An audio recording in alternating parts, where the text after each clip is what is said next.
Evening, one and all. Welcome. Hope everybody's having a great evening. This evening, me and Jack have Sensum Communeum, the great brain that he is, on to talk about various things that's gone on in the news this week, from protests to news reporters being sacked and stuff. So, without further ado, Sensum Communeum. Good evening, everybody. Hope everybody in the chat is well, and thanks for having me on again, Ragz and Jack. Hope you're both well. Yep, I'm all good, mate. It's we're glad to have you back on Sensum. It's always good to hear your take on things. I always like to hear how you lay things out. So there's quite a few things that have happened this week, like Ragz has said. So close to home, we've got the protests in Liverpool. And we've got an attack on a slightly more raised attack on free speech. Over the pond, we have Chinese spy balloons. We have revelations of Nord Stream pipeline. Also, actually, back closer to home again, bringing it close to home again. There's been a change in the stance on how they're going to be rolling out the vaccines in the future.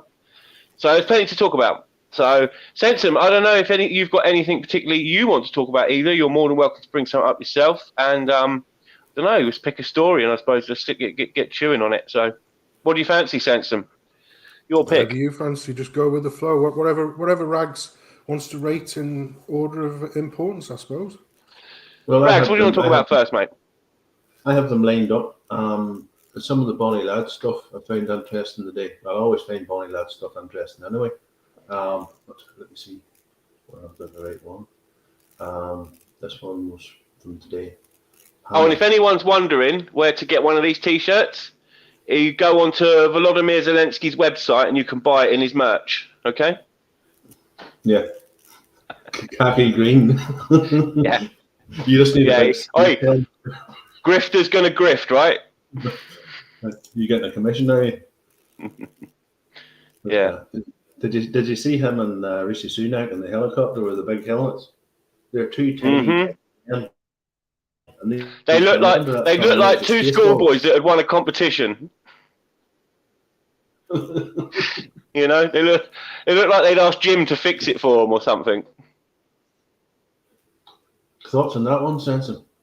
They couldn't do an audience with him in the House of Commons. They had to do it in some big chamber. Palace of Westminster, wasn't it? Palace of Westminster, that was it. And they're all there. I'm surprised there wasn't shite all over their faces. Their noses were so far up his hip. And then you see him there giving the speech and all, and he's like,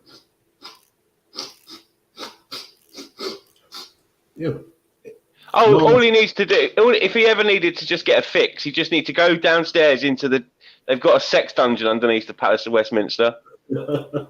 Rumoured, that's really rumoured. Allegedly, yeah. Allegedly, we have no hard facts on that. Yeah.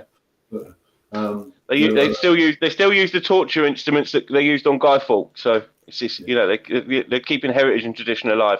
We could sort of ask Dangerfield why he keeps on playing with his nose all the time. Yeah. He would know more about that than us. The Colombian merchant powder, allegedly. Your thoughts on it, Sensum?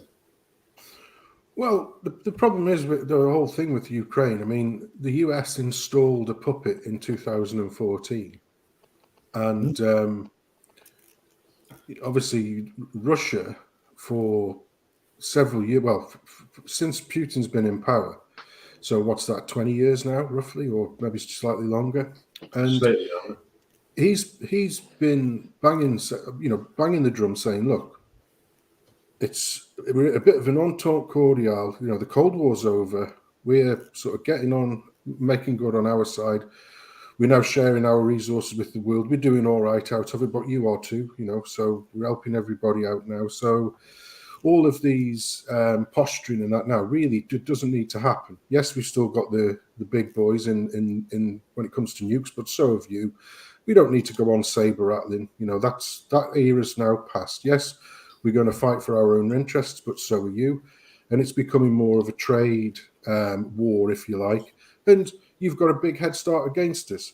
But what we don't really like is the fact that you keep on building installations and bringing countries into the fold that right smack bang on our border. You said you wouldn't do this, and yet you've habitually done that over the last 20 years. And like I say, in 2014, because I mean, you have to understand, everybody's walking around with the blue and yellow flags for, supporting Ukraine. But a lot of people are not familiar with the fact that, Ukraine as a country has been used for decades certainly since the breakup of the Soviet Union, literally has been used as a money laundering country. It is Absolutely. one of the most corrupt nations in the world. It was in league tables, even before 2014, in league tables, it used to be right at the bottom on, trustworthy and corruption, because it was literally the best. If you wanted to, get rid of money and, get rid of dirty money and push it out the other end as clean, basically Ukraine was your hot point or your creator. They would do that was how bad it was. And in 2014, there was going to be elections there, because I don't know if you remember, but the Klitschko brother Vitaly, he retired or semi-retired. He properly retired then, while Vladimir was coming to the end of his career. But Vitaly Klitschko, I think he was the mayor of Kiev or something at the time, or he was getting into politics, and the people started to look towards him as being somebody who could potentially get them out of this whole corruption business, and they were looking towards him. And I don't know if he would have made any difference in the long run. He probably wouldn't have been able to in the amount of time that they had there. But instead, what happened is they started to push for this, another one of basically, the puppet of the globalist regime. They were pushing him to go in 2014, and as it started to get a bit more animus and a bit more sort of tetchy, especially around the Donbass Crimea area, it was kicking off again. And Vitaly Klitschko sort of took a step back, knowing full well that he was going to be inheriting a poison chalice.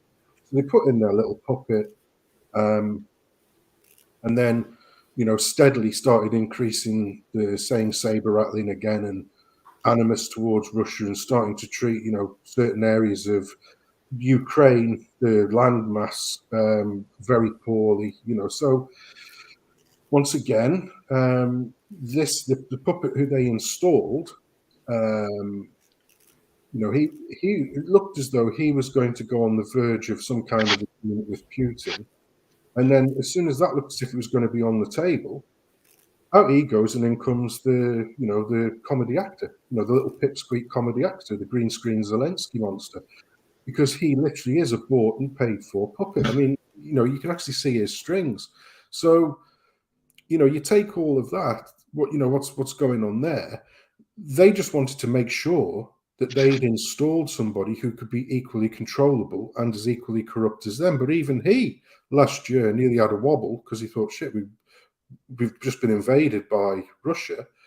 And he was going to get around the table straight away and say to Putin, like, all right, okay, yeah, we've pushed a little too hard, a bit too fast.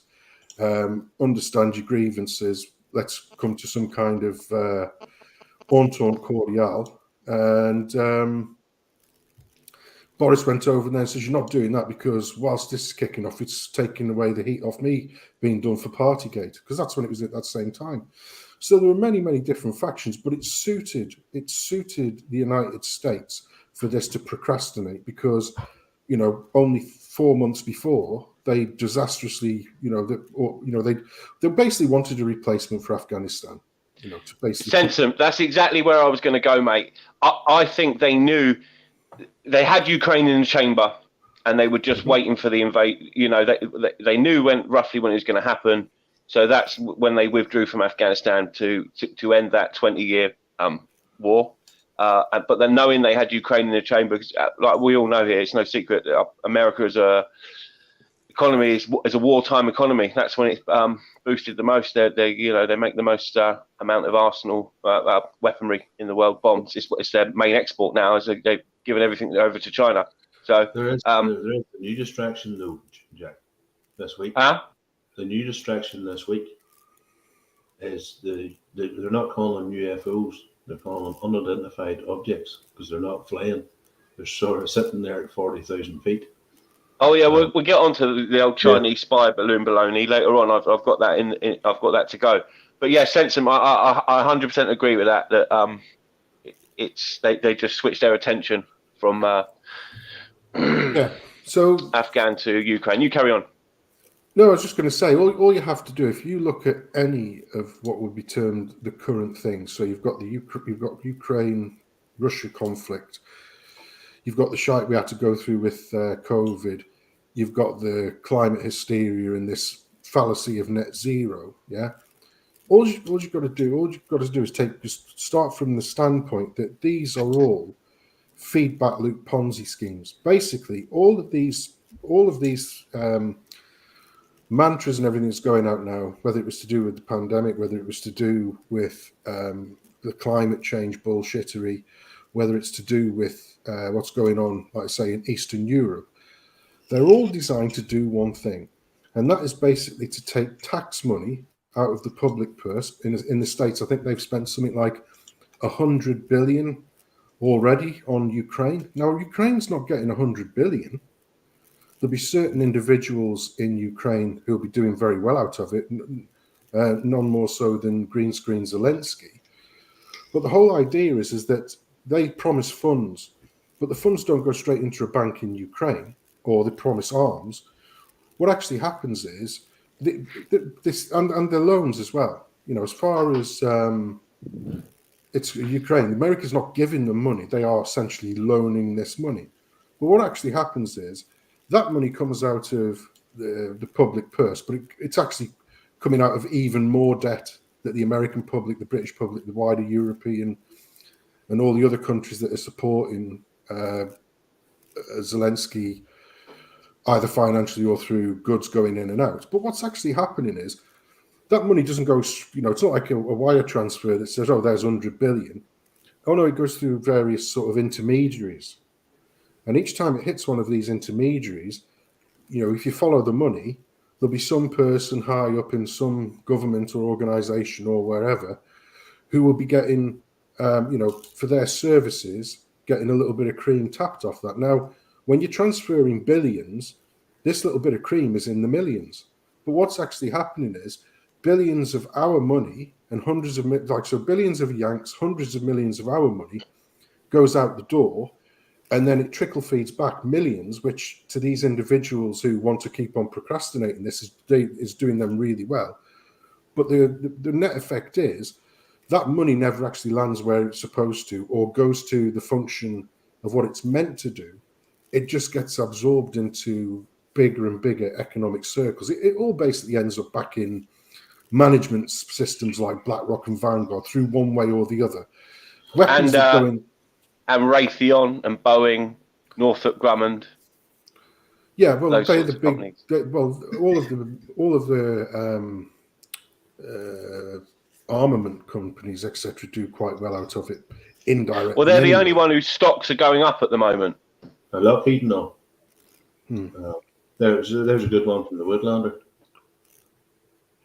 You read that? That's well. This I've been saying this. It couldn't have been more evident, especially when it came with the pandemic, and especially with the punitive damage that all of these various taxes, etc., that they're levying on people. The whole reason why they want to push for this digital, central bank digital currency is because they know 100%, you know, all of these super people in power, that fiat currency, which is basically the only currency that we have access to, unless you're very wealthy and you can invest in things like gold, etc. They know that the value of fiat currency, which we're seeing now with rocketing inflation and prices going through the roof and energy costs, all of this crap, which once again, all completely and utterly manufactured. They know that fiat currency's bubble's going to burst, but as it stands now, fiat currency still has some value. So the idea, just like what Woodlander said, is to transfer as much of that fiat currency from the public purse via our taxes. So basically, literal theft from us literal theft from us to go into shadowy, hedge fund management organizations. Because if they say, oh, well, they're paying the pharma companies. Yeah, well, who's got the fingers in the pie when it comes to the likes of Pfizer, AstraZeneca, all that? Well, it's the usual players, Vanguard and BlackRock and all the other sort of big money places. And then what do they do? Once they've annexed that money, so that money's coming to them, what do they do? Well, they convert that into tangible assets. So they go around and buy properties. Yeah.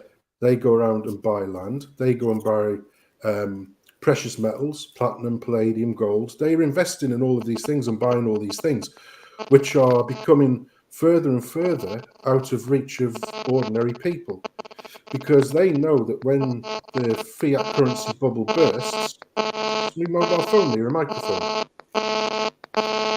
Yeah. That might be me. Is it still going off? Yeah. No, it's I'll all mute right now. myself. It's finished now. It was just interference. But yeah, so before the fiat currency bubble bursts, they want to try and squeeze as much of that out of our pockets through fair means or foul. So punitive taxes with regards to climate change, through taxes of all shapes and forms, as much as they can get out. And then when it pops, we literally will be penniless because the money in our bank accounts will be worth square root of FA. Okay. And then the government will come in and say, oh, well, don't worry. Whatever money you did have, we'll do you the big favor of transferring that into, this digital currency. And this is a new way of doing things. And we will, we'll protect your portfolio that way. All you have to do is basically start doing digital currency. We don't need that money thing anymore. And once they do that, and Joe normally will sit there and go, oh, well, thank God for that. I thought it was going to be skinned. But he doesn't realize is that when he's signing on that bit of line, he's signing away his freedom. So, for me, it's, it's very dark times ahead. Because the hell of it is, we are people, even people touching on the mainstream now are calling all of this out. I mean, it's getting to, last night we did a stream which we subtitled the Stop Noticing stream. Ordinary people now are even starting to realize that, there's something not right. The last 2 years, a lot of them had their head in the sand. And it's only latterly that they are starting to realize, yeah, maybe that was a bit stupid that, the virus knew if there was 6 people, but it didn't know if there was 5. You know what I mean? If you had 6 people, you would be okay. But if you had 7, you'd be, because this virus, it all of a sudden became a mathematics expert, knew how to count. Do you know what I mean? So they all fell for that bullshit, eh? You what, mate? They could tell the time as well, especially when it was coming to closing time. Yeah, exactly. So and it had great spatial awareness because it knew how far 1 point or 2 meters were. So very sentient virus. Well, the litany of things that this virus was able to do, and the one I always say is, I'll believe every single thing that you tell me, and I'll go and get a couple of doses of that jibby jab now, if you can answer me this. How did that virus, which is just a protein shell, it's far more, it's a lot more basic life form than even a bacteria, but all of a sudden it became a culinary expert overnight, because it could work out the difference between a substantial meal and a bag of crisps. It's a clever virus, isn't it? Do you know what I mean? It was just absolutely ridiculous. Well, ordinary people now, they had the blinkers on their eyes for 2 years, but they've come out of that 2 years. And obviously the machinations want to blame all of the price hikes and inflation, which was destined to land on us anyway because of that 2 years, all at Putin Tang's doorstep, and it couldn't be anything. In fact, like I say, you look at the sanctions that have been put in place, Russia's economy is booming, literally, so they've worked really well. However, we're all sat here shivering to death and starving to death. But hey, at least we're sticking it to Putin, right? He's sat with his feet up, counting his gold. Literally counting his gold. In fact, Russia have gold reserves now, where they literally could they literally could convert to a gold standard. In other words, back the ruble by gold. And that's the thing, one of the things that the Yanks are absolutely shitting themselves over, because the dollar's backed on empty air. You know, it's there's nothing back in the dollar anymore, because they used to say, oh, the petrodollar, but the dollar's backed on debt. And this is why they're trying to squeeze the little bit of value that's left in ordinary currency before the whole thing implodes. And like I say, all of the same names that you see, all of the evil demons that rock up at Davos every year, and all of the lick-spittle traitors that pervade our governments, especially in the Western wider Anglosphere, they'll be all right, Jack, but we'll be fucked. Because what they want to do is... Jack, sleeping again. All right, I'm going to change my thingy over. Go ahead, Sensum. No, we're just saying like I say, they'll do that in the Western wider Anglosphere. The lick-spittles, because the lick-spittles in charge, they're not even governments anymore. They're just stewards of a landmass. There's no governance anymore. That's the reason why they want to bring in as many people from as disparate backgrounds as possible, so that we don't collectivize as a single unit to say, no, we don't want this. If you've got a fractured society made up of completely and utterly disparate peoples, it becomes virtually impossible to do that. And that's been their goal all along, with their bringing in as many people as possible. I mean, 2021, in the middle of a pandemic, we fetch in legally 890,000 people. So combined with the dinghy divers, 1 million people came into this country. You know, and that's supposed to be the world's most deadliest pandemic ever in the world's ever. You know, if you were that concerned about this lethal pandemic, then, you know, you wouldn't let that happen. You know, you would literally shut the borders down. That would be the first thing that you would do. But they never did that. You know, like I say, they didn't shut the borders, but then in the next breath, they're telling us it's such a deadly thing. Well, if that's the case, then they should all be locked up as criminals, because they were derelict in their duties, because, you know, by allowing that many people in, you were exposing people to even more of this deadly pandemic. So you can't, like I say, I always say, these fuckers want it both ways. You know, they want to have you believe that our entire country is the most racist thing in the world, and yet the world wants to come and live here. You know, if we were that bad, people just literally wouldn't want to come and live here. You know what I mean? That's you can't have it both ways. Well, it's the same with either it is the most deadly pandemic ever, and we should be taking it 100% seriously, and all these measures were right. And you would have also shut all the borders down completely. You would have shut down air, you know, with the exception of commerce. With the exception of commerce, you wouldn't have allowed millions of people coming in and out of the country willy-nilly, like what you did do, hundreds of thousands of people. But by virtue of the fact that you did do that, that nullifies the fact that it was this scary, bad, evil demon that it was. You know, like I say, they can't have that both ways either. The problem is, Joe Normie doesn't realise it's being played on both fronts, because he's been propagandised into believing that it's the most deadly thing in the world ever since the Spanish flu. But we still need to keep the borders wide open, because if you don't, well, because of racism. It's like, it makes no sense. Just as I was saying before, how does a virus know the difference between a substantial meal and a bag of crisps? It doesn't make any sense. Or a Scotch egg. If you had a Scotch egg in the pub, you were all right. But there's Trump shut down the borders, and they called him a racist. They locked the Irish people in their homes. They couldn't travel. It was within a 3-mile radius. That is where they could travel from their home. And Ireland's very rural, and you could be 5 miles away from the next village with a shop, you know. But it was your man Gran Torino, and YouTube nicked him a couple of years back. He was actually driving up to the Dublin airport, and the Irish people were applying for the jobs to pick the crops while they were on furlough, and they wouldn't let them. And so he went up to the airport, and there they were, flying them in from Albania. Yeah, but what were they coming in under the name of? Expert horticulturalists. Yes, yeah, that was it. That was the one. Yeah. It's clown word. It literally is clown word. They say people like me and you guys and everybody else and guys in the chat, they're all conspiracy theorists. There are no conspiracy theories anymore. I like to call them spoiler alerts because that's what they are now. That's what they should be called, spoiler alerts. That's a great name. We're letting Joe Normie know a couple of weeks ahead of when it really happens. Yeah. You know, even hardline like people who've sort of like shit on Alex Jones in the past have had to accept that like most of what he says comes true in a fashion. You know, he might frame it in a different way. You know, turning the frogs gay.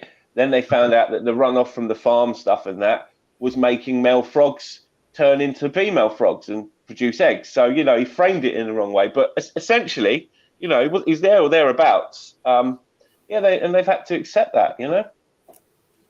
That's the state of conspiracies now. Yeah, well, like I say, given the right conditions, amphibians can interchange sex, can they not? Yes, certain species of amphibian can, you know, if there's too many of one or the other, can actually do a real. Yeah, I was aware of that. But I think they. Well, listen, I don't know for 100% certain, but I'm sure that there has been studies now that there was some phosphate or you know, something that was coming off the runoff from farmland that was affecting them. Yeah, well, like I say, because all of these organisms, you know, depending on, it can be a lot of times it can be, you know, just any kind of natural conditions. So a lot of the times it could be heat, other times it can be chemical based. So if you look in the case of reptiles, they have to keep their eggs at a certain temperature, and if it varies by a few degrees, that can influence what the majority of the sex of a particular batch of eggs hatching will be, you know, whether it be male or female. And in the wildlife, you know, especially things like amphibians, there's a lot more chemical, biological chemistry, if you like, that influences those particular changes. So if you put a chemical in the water system, which is an artificial variant that could affect them in that same way, then it would, you know, create, as Alex Jones saying, gay frogs, because that's that song that 42 plays, isn't it, on at the end of his stream sometimes. That's really gay. Yeah. But is it not crocodiles? There's an Australian laboratory was doing was it saltwater crocodiles, and if they lose a limb in a fight, they produce a thing in their system which is some seriously freaking healing property in their blood, and they were trying to harvest this and synthesize this for healing humans. I don't know if they ever freaking achieved it though. Must look that up. But it was a real interesting documentary they had on the telly. But they don't bleed out. Sounds a bit Dr. Mengele to me, having a human in one bed and then a crocodile next to him with like blood transfusions going through. No, I think they were trying to synthesize it, which means it would be man-made there. I know, yeah. Compounding, but they use that horseshoe crab, isn't it? That with the blue blood, that has. They essentially milk them for their blood. They don't kill them. They take enough not to kill them, and then farm it essentially. But it's used in some pharmaceuticals. They take that stuff from the pufferfish to get rid of enemies of the state. Can't mind who does that.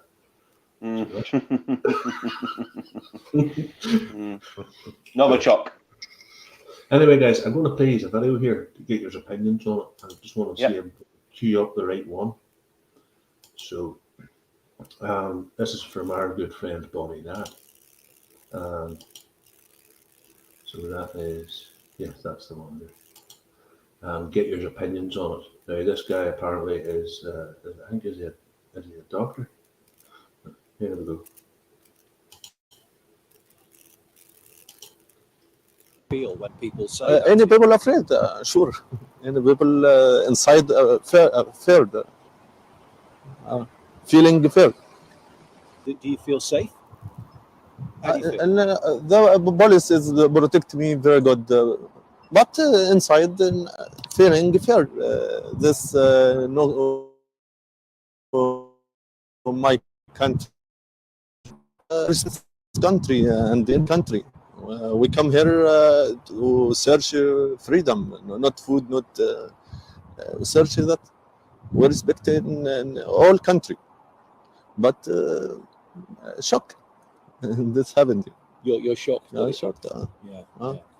Does it make you feel worried? But believe in some people, not all UK.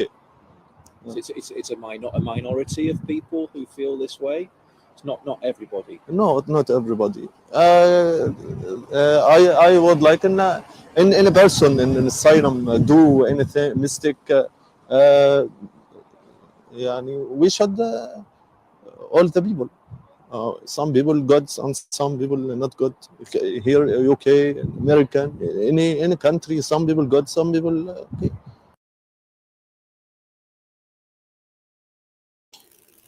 Thoughts, gentlemen? Yeah, you want to go first, Sensum, mate? Yeah, coming away from the war-torn Egypt. Yeah.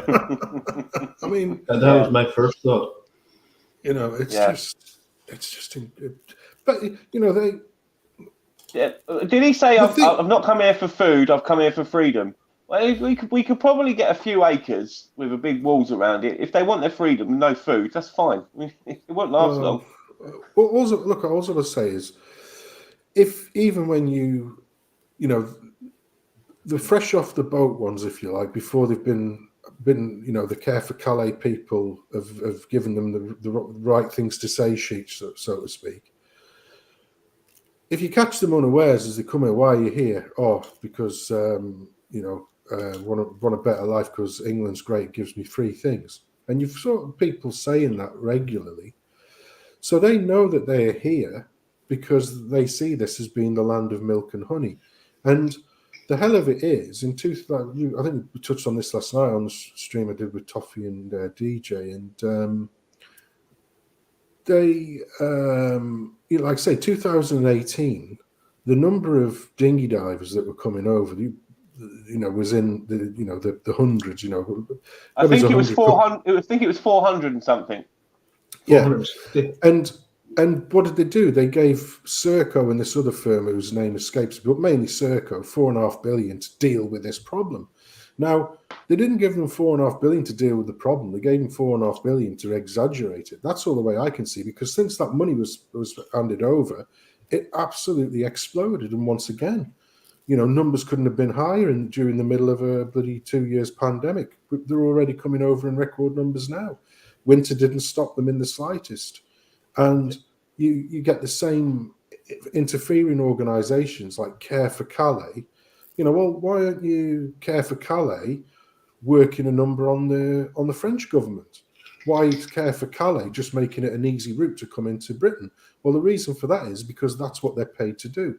And if you follow the money back, it may not be direct, but you wouldn't take too many leaps before you hit George Soros's Open Societies Foundation. Like I say, they'd like you to believe that they were all funded by donations and that. They're not all funded by donations and that, because they're literally, their every whim and everything is catered for, and that takes a lot of money. Just like whenever an organic protests, say in our country, is met by, paid for bad actors in the form of Antifa and all that lot, they all rock up with these beautifully printed, very costly banners and placards and that. And we're there with the back of a crisp packet, trying to say, we don't want this. And they're saying, oh, you're hateful, you're this, we stand with the refugees and that. And they were all busted in, getting paid for their time, You know, it does that. I mean, I yes, mean, there will like, be a did you see the tweet where they were going to counteract? I don't know which protest it was, but they were going to count. It was a Care for Calais tweet. They were going to counter protest the thingy, and it was like buses from these towns available. yeah, You know, yeah. so they're But shipped in. Well, yes, and like I say, but you point that out. You're now all of a sudden you're the bad person. Well, it's I'll take that on illegal. the chin. You know, it's you know they are illegal invaders. You know, Yeah. and then they try to say they were refugees. There's no other words for it. Now they're saying they're asylum seekers. Well, they're none of those things. They're illegal invaders. You know, they're illegal invaders who are here for nothing more than economic reasons. And moreover, you know, 99.9% of the people who turn up are fighting age men, young men. You know, if they descend on any area, it's going to put, not only is it going to put strain on ordinary resources, like, you know, the local hospitals and doctors and whatnot, which they get, you know, they get regular checkups. You can't get an appointment with your doctor, but they get a doctor who turns up to give them regular checkups on a daily basis. Oh, but what it also Hear does, this, Sensum. Let me tell you this quickly. Just wait, because it's a good segue. There's been some whistleblower dental nurses that are saying these 16, these people who are saying they're 16, they've all got their wisdom teeth. yeah, that's because they're the best and brightest. They've developed early. That's because they're at least over 18 years old. Yeah. Well, like I say, my daughter's just getting them in now, and she's early 20s. So Yeah, well, I didn't get mine till 23, 24. yeah, and but like I say, you know, you can't use that. Can't point that out though. If they say can't they're make a thing children, of they're that. children. You know, if they say the children. But once again, you put, you know, those age men, and you know, men are men, but those age, you're also artificially putting a strain on, because you know they're all going to be attracted to women, but you're putting an artificial strain on the population with regards to, you know, the access to women, and you know that they think Western. You know that they've been told that Western women are far more promiscuous and up for it, and then they're very conservative women in their homelands. Cheap meat, I think the word was. Cheap meat. You know? Yeah. Well, it's not good either way. And then you get incidents, like I say, you know, because they don't have the same sensibilities. You know, I'm not saying they're all bad people, but by the same token, that's the excuse that we're forced to accept every single time. Oh, they're not all bad. You know, well, you know, here's a gun with one bullet. You know, here's a revolver with one bullet in the chamber, so they're not all loaded. It's the same excuse. Well, if you're a good lad, try and enter the country, because we have a way to do that. You know, Yeah. There's an actual way to do that. Lee Anderson pointed this out. You can get a flight for 29 quid. Yeah, 29 quid from Albania, but they're paying $5,000 to come over, travel through loads of countries and come over on a dinghy. What are they, adventure bros or what? No, they've just got something to hide, clearly, and that's the problem that we have, because as soon as they, you know, get on those boats in France, all forms of documentation, etc., just disappears, ends up in the water, or you know, they claim they haven't got it, even if they've hidden it away somewhere in whatever belongings they are bringing over with them. And so, you know, you have to take it on face value. And yet, if you say, well, wouldn't this be an absolutely fantastic mechanism to put sleeper cells in all around your nation, because the government's busing them to the four corners of the country? They don't even have to like congregate in one place and then gradually sort of spread out. The government's doing that for you. So you could literally have, you know, terrorist cells, you know, unknown to us, forming all over the place. I think it's a safe bet to say that that's happening. That is part of this. But the thing is, right? It's not. We can't say that we know that that's definitely happening. But I'm not concerned about what we know. My concern is that the government can't definitely say that it's not happening, because there are no definites, because they don't know who these people are. And as soon as they disappear like a fart in the wind into the four corners of the country, which we are, by the way, paying for, and it was something like, well, like I say, stumped up 4.5 billion up front in 2018, and now it's costing us something like 7.8 million a day just for the dinghy divers to house them in various places around the country. We're basically stumping up the money for our own invasion, illegal invasion. What do you call Okay, that? so sorry, mate. Go on, Ragz. What do you call that? Used to be a member of the EU Parliament, Stephen Wolf. I don't know. Mixed race No, guy. I'm not aware of him, mate. He's the head of the Immigration Society, some committee that they have. And he says, Not Immigration Watch, is it? No, it's something to do with that. He was saying, what was it? £7 million a day. Yes, that's factual. He says, but that's only housing them. That's not feeding. Yeah. That's not the mobile phones. And apparently now they're getting free bicycles. Yes, they're getting bikes now. Brand new bikes. I heard another report which was saying it was, because it's a bit like when the government talk about inflation and they say, oh, inflation's 11%. I monitored the actual indexes of prices when the government were admitting it was 11%. And that was by literally as much dodging of the facts as they could get away with. And the reality was it was about 20%. It was running at about 20% at that time. Well, it's no different here. They'll admit to the 7.8, which was, if you remember, 4.9 just before Christmas. That's what they admitted to then. Or, I think August time it came out, it was like 4.9 million a day. Now it's gone up to 7.8. But combined across everything, if you think about the GP visits and all that kind of crap, it's rocking on at around about 10.1 million a day. That's what they say. But the government will only admit to 7.8 million. So that's what you have to stick to. You can't really mention, even though other people have said, yes, but when you work it out, it's actually it's a little over 10 million a day. Yeah. But right, so Sensum, you mentioned in regards to like the sleeper cells, stuff we don't know, right? So let's segue into stuff we do know, and let's get Liverpool on the table. What happened in Liverpool this past few days? So how the news reported it was there was a demonstration outside a migrant hotel. Well, I have the video clip if you want to play that, and then we'll play it first, and then we'll do it after. From Bonnie Lad. He done a wee snippet video. It's about 1:50 long, guys. Yeah, go for it. If I do that.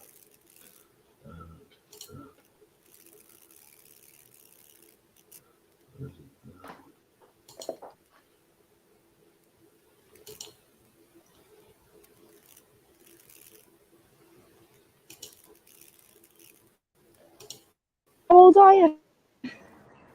25. I'm only 15. Okay, good. That's not good. I want your husband. No, sorry. What's up? You don't do this in this country. It's you go to jail if you do this. Please, I want. No, no, you're not right. No. I'm 15. No. No. Are being compounded by several incidents of concern in some areas where asylum seekers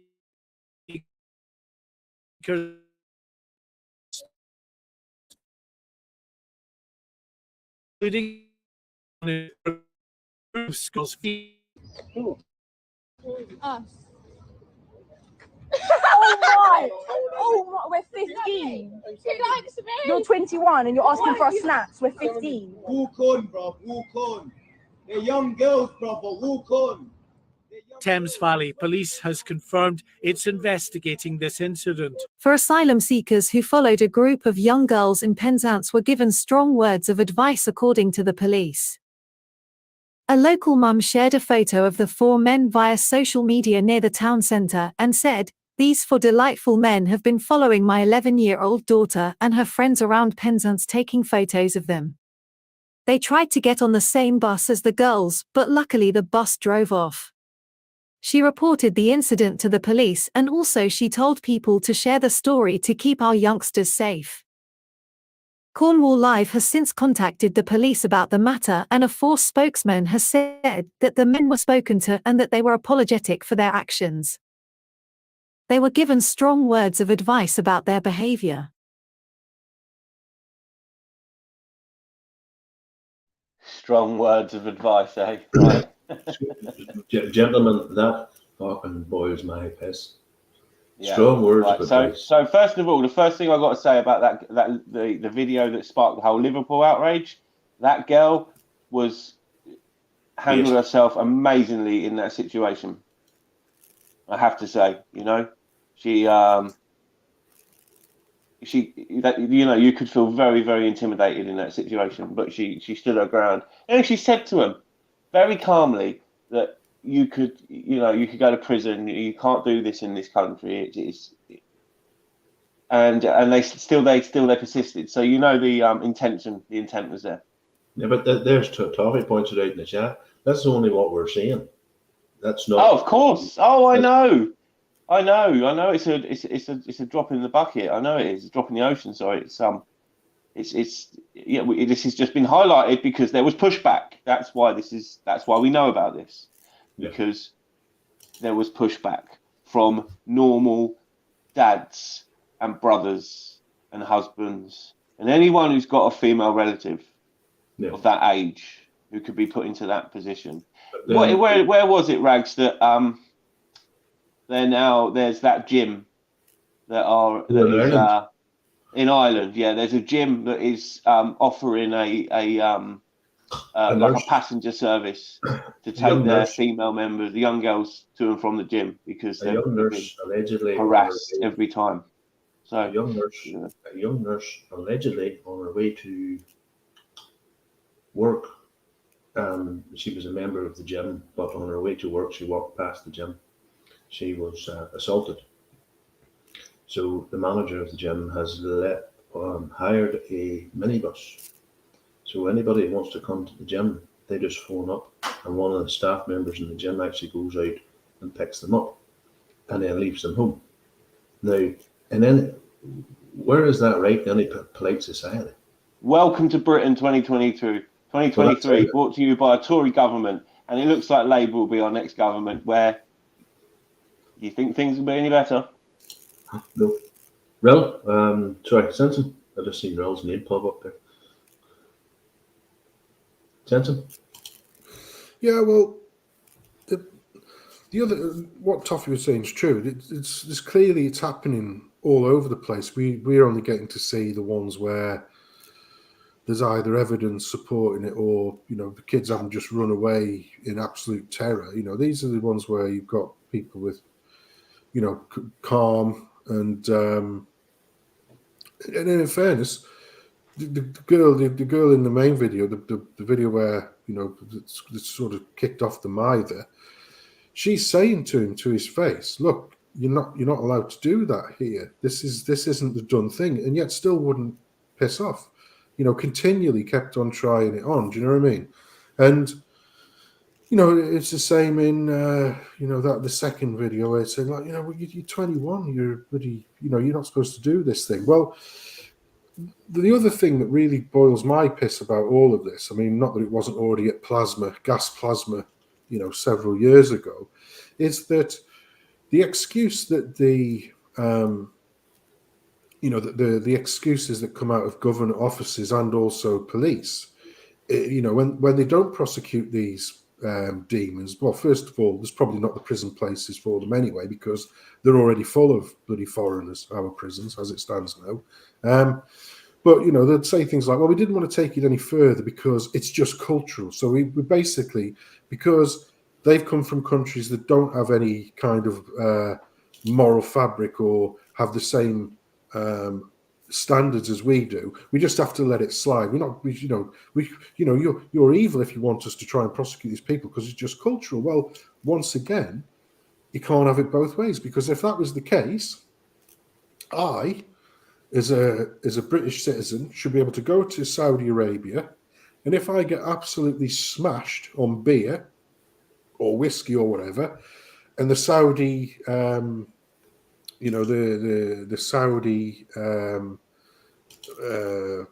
police, because they've got an Islamic police to make sure that you're following the laws of Islam, rock up on the door. Yeah. You like knock on the door, open the door, find me in a drunken mess, right? I get carted off or whatever, and can you see their judiciary and their police say, "Well, hold on a minute, this is a British lad, can't judge him the same because it's just their culture, it's just cultural." No, I'll get 50 fucking lashes because that's what they do. Yeah. Yeah. So we in our country, look, our rules and our law says, you know, we you know, anybody who approaches kids in this kind of interaction is a criminal. Any of the ways, I'll leave you to you. I'll be back in a second. All right, mate. But yeah, just basically, what they've done, they've already committed, you know, by approaching a minor, you know, and harassing them with regards to sexual interaction. You know, that obviously it wasn't physical, but I'm telling you now, I could be going down the town. Well, this is the way it stands, right? You've got actual evidence of an asylum seeker who shouldn't be, who's an illegal invader, basically chatting up a 15-year-old girl. The girl's saying, "Look, mate, you know, I'm 15. This isn't the done thing in this country. I don't care," you know. And the police saying, "Oh, well, you know, can't treat them all bad because it's just cultural." But I'm telling you something now. If I'm walking down the street and there's a woman coming the other way and I go, "Oh, hello, darling," just a little off-cuff comment, which I wouldn't do anyway, you know, because we've been conditioned not to have any kind of normal interaction with other people. But if I was to say that, yeah, if Plod was in earshot of that, I'd get arrested on the spot for harassment. Well, there was a case last year, wasn't there, of a man who was taken to court for wolf whistling? Yeah, well, exactly. But that's because it's us.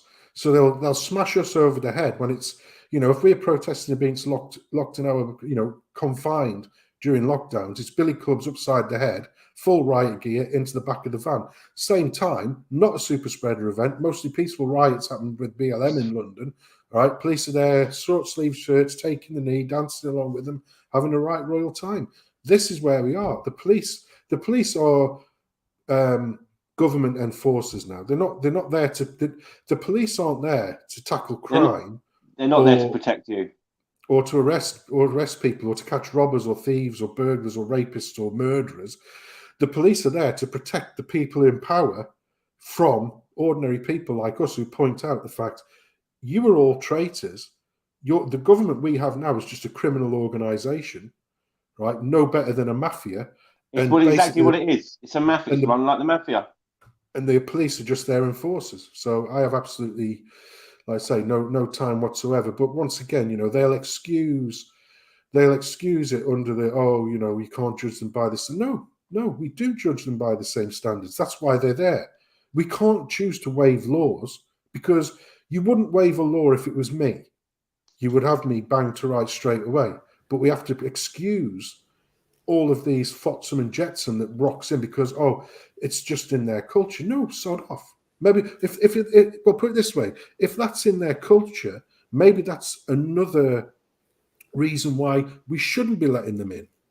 Yeah. But once again, you can't say these things. You have to believe that they're all roses and flowers. You know, they're all great. They're all scientists and doctors and architects and that are coming over. They're the bestest and brightest, you know. So you get the odd one who propositions a 15-year-old girl. Well, it's just in their culture. We have to make some excuses for being enriched in this way. It's just horrendous. Sensum, that's my barrel of apples analogy. I have a large barrel of apples. I poisoned 5 of them, and then I offer them to your community. Are you going to take those apples? Fuck no.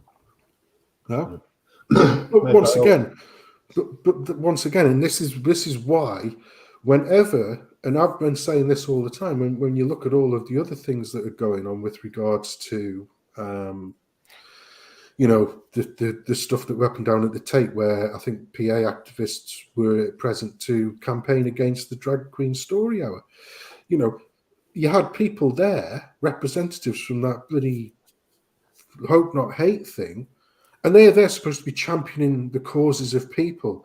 And it's like, you know, I don't talk to extreme far-right fascists. And that, well, hold on a minute, mate. All right. So basically, you know, these people here protesting against the hypersexualization of children in our society. Yeah. Yes. And you're saying that we are the extremists. No, what we're saying is sensible. We don't want children to be, encountering any form of sexual material until they're well into high school, because guess what? They're just little kids. They don't need all this crap pushed in their heads that's being pushed into them. We are the sensible centre. Have you ever looked in the mirror and thought that you're the extremists? And this is the same every single way around. They will use terms against you that are factually the inverse. Their position is the extreme position. Yeah, we position is the sensible one. And similarly, like I say, with regards to the government and all of these sort of, bridges, not walls, and all this crap going on, yeah, they all have that same get out of jail free card, which we can nullify straight away, because they always like to say, yes, but they're not all bad. Yeah. And I say, well, okay, then, right. I'll admit they're not all bad, but by the same token, you can't guarantee to me that they're all good. You know? And the ones who aren't good, the ones who do kick off and murder somebody or rape somebody or rob somebody or accost somebody, whatever that may be, yeah, you could have prevented that, because if they weren't here, they couldn't have done that in the first place. So yes, what Ragz is saying, the old apple barrel thing is true, but you've got to, because like I say, they will just use the excuse, oh, well, they're not all bad, so therefore, because they're not all bad, we should let them all in. My argument to that is, well, you're basically saying that some are.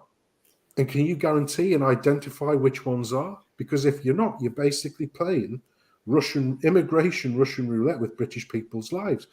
And like I say, you could just be sat innocently on a park bench, having a cup of coffee or a tab, or just reading a paper, minding your own business. And one of these buggers kicks off. You don't even know they're there, because they're behind you, but they've got a machete. They put it through the back of your skull. Oh, well, that's just multicultural hijinks. You just have to give that a pass, because they're not all bad. He was just one, you know. Do you know what I mean? Multicultural hijinks. I like that. That's got to be. Yeah. Well, you know what I mean? So you can't, and what we see time and time again, and Rill's in the channel, and his channel was brilliant for highlighting all of the violent crimes that were perpetrated. And Bonnie Lad does the same thing, highlights all the time. Violent crimes, you know, that resulted in, well, or rape or murder and that, perpetrated on people, a lot of them who shouldn't have even been in the country. They were failed asylum seekers. They should have been deported years ago. But because the system defends these wrong-uns rather than defending us, they were still here, and they were in that position to commit those crimes. There will never be any accountability either from the people that allowed that to happen, ever. Exactly. Yeah, and that's what I mean. Until there's a cost to those people who are in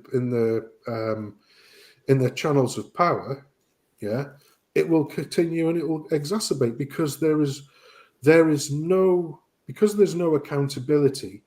These people can get away literally with murder. I hold all of the people in the Home Office in particular, so Suella Braverman, every single incident, Patel. Well, Patel doesn't matter. You can go back for as long as you like, but I hold every single incident where you've got an illegal or, you know, somebody who shouldn't even be here, yeah, factually shouldn't be, should have been deported, yeah. I hold them equally responsible for those particular crimes.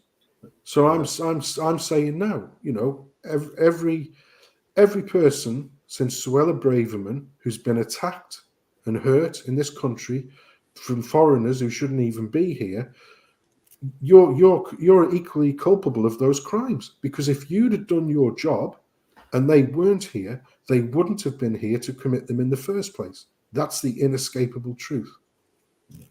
Now, Matt the Bootnik, I don't know if you watch his shows. He went after. He has a hard on for Pretty Patel, and the open borders of Britain and what she did. And he blames her for every single crime that has been committed when she was in power. But as you say, they should all be. So there's England for the English, 650 traitors, and you can't say it against that. That's an actual fact. You know, this leads me on to the other one. It is a good sort of segue. Nigel Farage during the week there in GB News done a report. I don't know if you've seen it, Sensum, about the 313. No. The 313 are Islamic battalion of special forces. And remember when the Taliban was taken down and they turned around and they says, look, we're going to come and we'll get there even if we'll pretend to be asylum seekers, this, that and the other. So he shows footage of these boys coming across in the dinghy doing this 313 thing. And they're literally landing on the beaches of Dover. This 313 battalion. I don't think they call it a battalion. What does it call it? I had it up on the phone earlier on.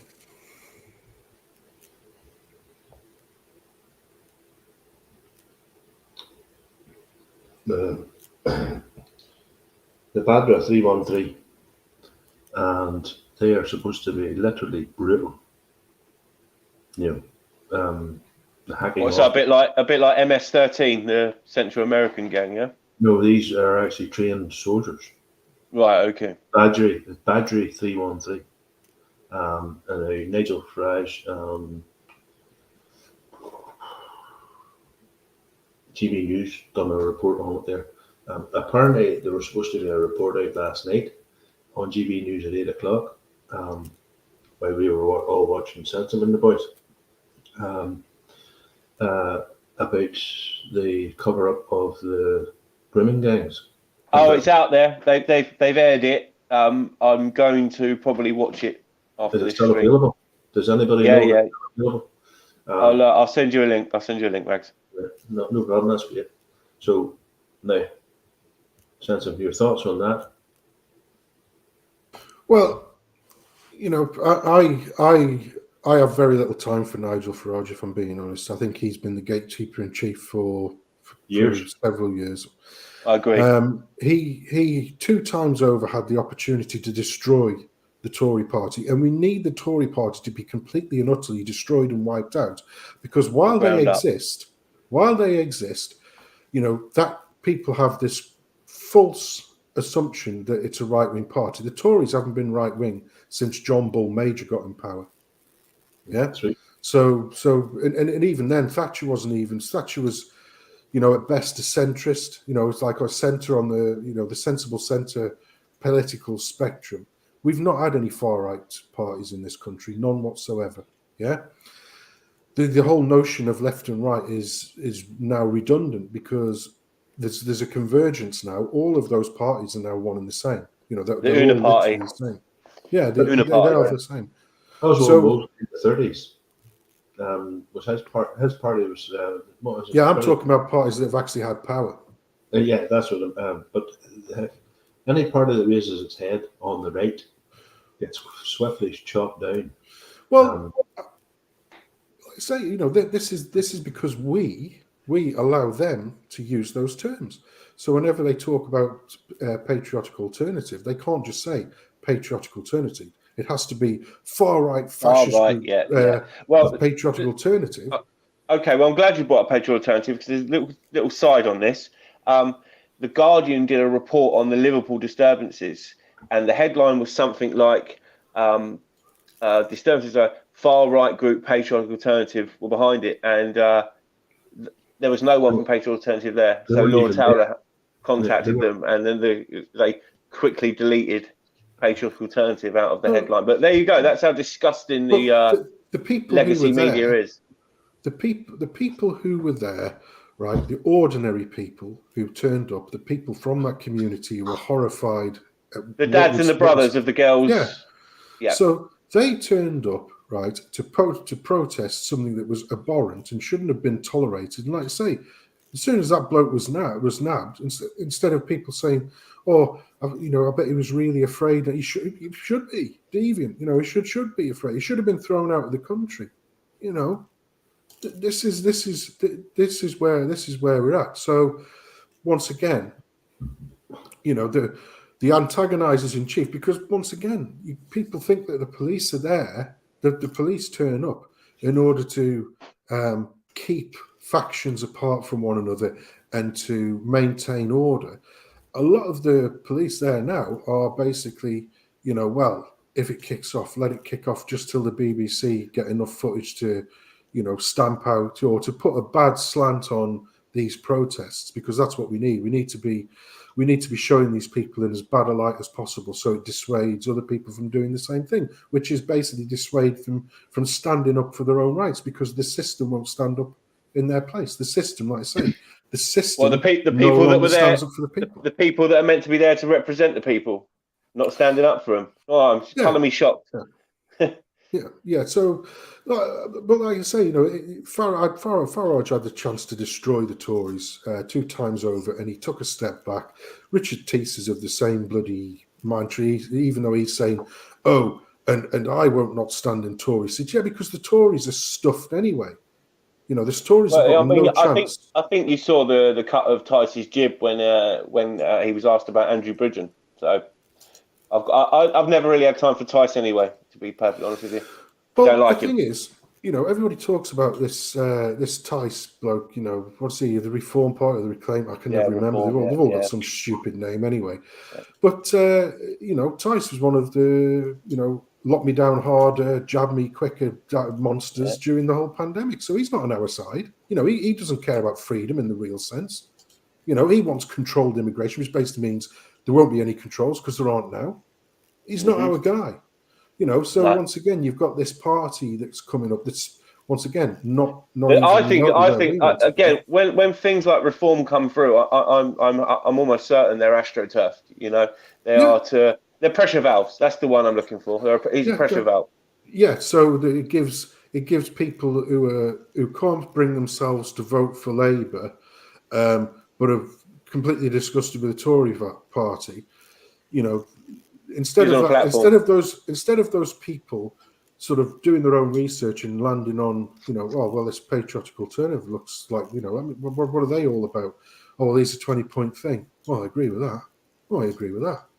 I agree with that. Oh, well, bloody hell, I agree with all of this. Why aren't we hearing more about these people? Well, because they would probably want to be one of the greatest threats to this country. Hence why you can't just say in the mainstream media, patriotic alternative. It has to be far-right fascist group, patriotic alternative. The reality is, trying to paint them, patriotic alternative stances on things as being this extreme view. No, the people who are doing the opposite of what patriotic alternative want. Your view is the extreme view.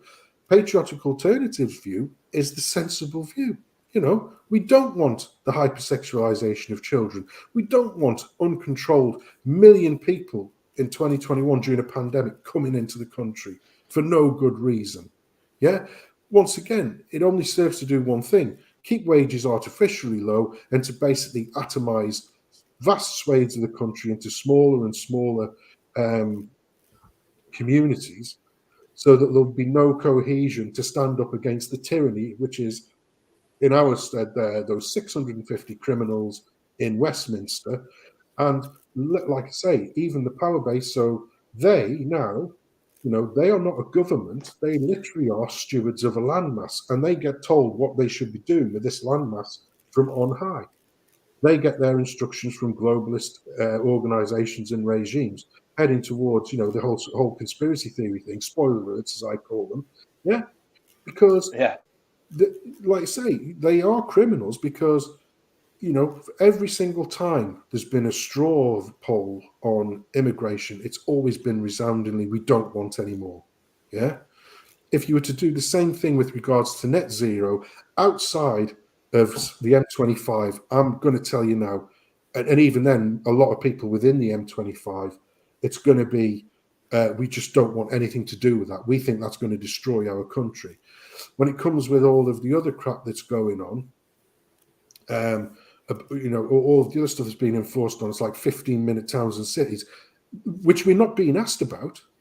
Oxford are not getting a vote, Cambridge are not getting a vote. They're lick spittle shitbag councils are just doing it to them. They have no say. So somebody sent me a video the day Sensum, and it was the 15-minute cities, and the way they're putting bollards at the end of roads. Yeah, I saw it, Ragz, with the ambulance. A fucking ambulance couldn't get through. Yeah, couldn't get through. That's all down to a wee fucking imp. Sat out. You can't. He's not even British. Some pen pusher. Yeah, but once again, we are not doing it yet. Every single thing that we don't want is being pushed on us. Well, that is no longer a government. That's a mafia. The mafia are dictating. It's literally like extortion, a protection racket, isn't it? It's a protection racket. It's literally like you need one of these heat pumps in your house. Oh, I can't afford one of them. Well, we'll take your house off you if you don't. Oh, right. So it's not really a choice then, is it? Oh, you think you've got a choice? There's Enoch Powell points out in the thing. There's somebody said it in a video this morning about the voting in Liverpool in that certain area. That is 80. Do you know it's the most densely Christian populated area in England as well? Yes, yes. Plus, it is a massive. Was it 68% Labour supported? I thought it was 80. It could have been 80. But this is why, once again, we need to nullify the argument that comes out of these shitbags like Hope Not Hate and the mainstream press and the media. They are continually wanting to frame things in terms of left and right. And I say we just disband with that completely and just say we're going to frame everything in terms of good and evil, right? Is the hypersexualization of kids as young as 4-year-old, is that a good or evil thing? Well, it's clearly evil, and it doesn't matter if you're on the left side of the spectrum or the right side of the spectrum. They would say the same thing. That way, Sensum, is so simplistic as well. Is it good or is it evil? It's a yes or no question, right? Yeah, exactly. And you don't let them weasel out of it by saying, "Oh, and you're just well, is it good or well, you're just a far right bigot." Maybe I am, maybe I'm not. But I'm just asking you. Here's right. This is what the protest is against. Here's the question. The protest is against a grown man in women's clothes who's got makeup on, making them look like a clown. Yeah. Going to be doing all this kind of crap. Oh, well, they're just reading a story. Well, if they're just reading a story, it's a bloke. Why does he have to be there all done up in women's gear when you know full well that it's a bloke? If he just wants to read kids a story, do a little bit of, read a wholesome bloody Jack and Jill story to the little kids. Why doesn't he put his suit on, turn up, and just read to the kids normally? Why does it have to be in the frame of, a grown man in lingerie? Yeah, with high heels, bloody fishnet stockings.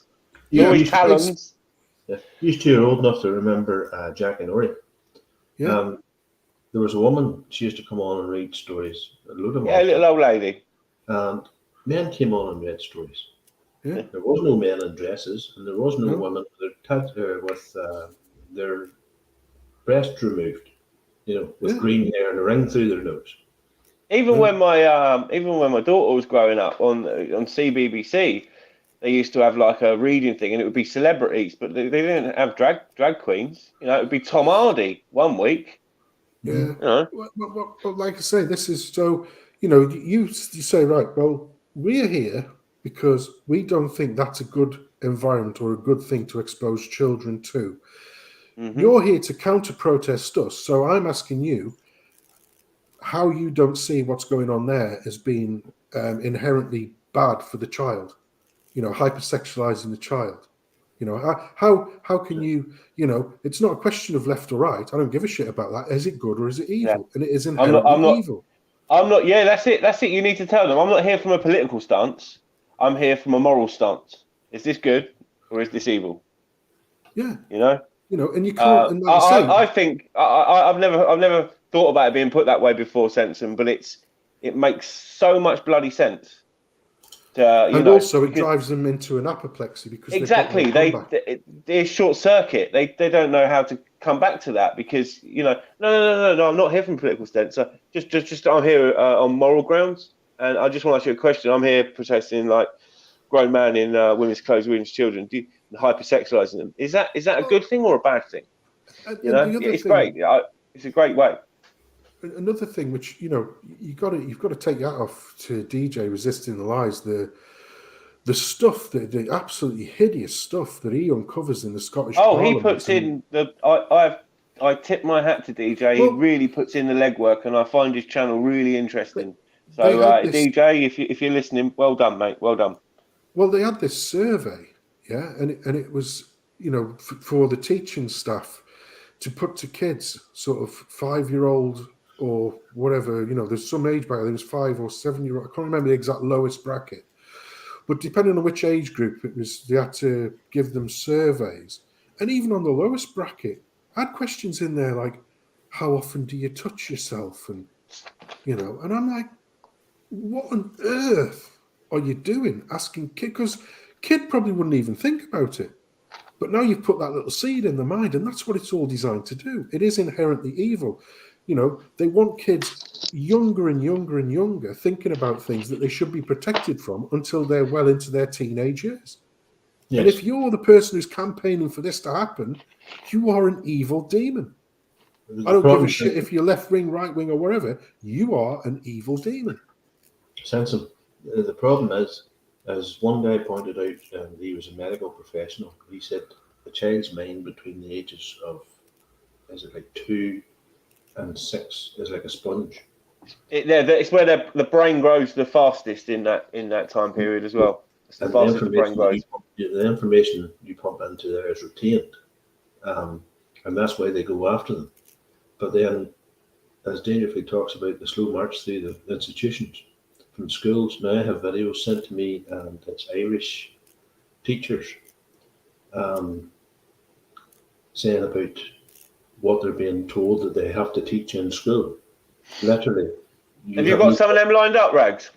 I think I do. But you've got 2. Play one of them. Play the gentleman.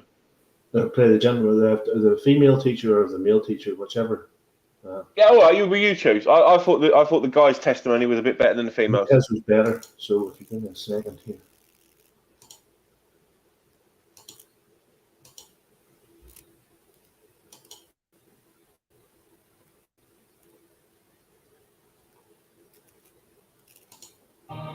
There are many minority groups in the world.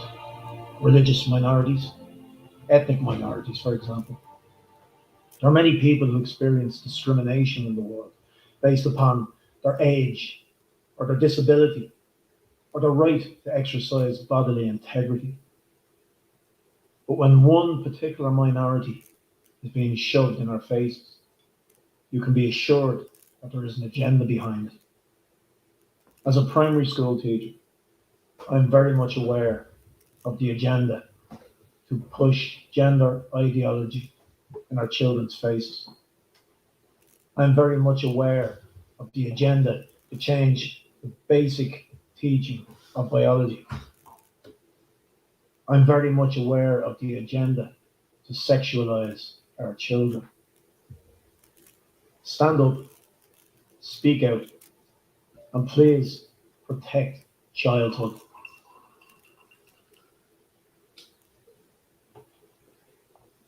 And what part of that can you disagree with?